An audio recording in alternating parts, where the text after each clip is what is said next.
روباهی به فرزندش گفت: فرزندم، از تمام این باغها می توانی انگور بخوری، غیر از آن باغی که متعلق به ملای ده است. حتی اگر گرسنه هم ماندی به سراغ آن باغ نرو.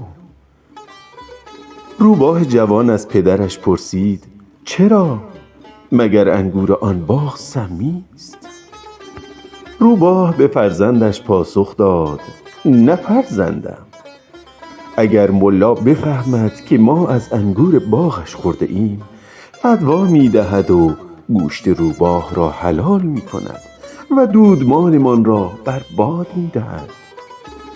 با این جماعت که قدرتشان بر جهل مردم استوار است هیچ وقت در نیفت.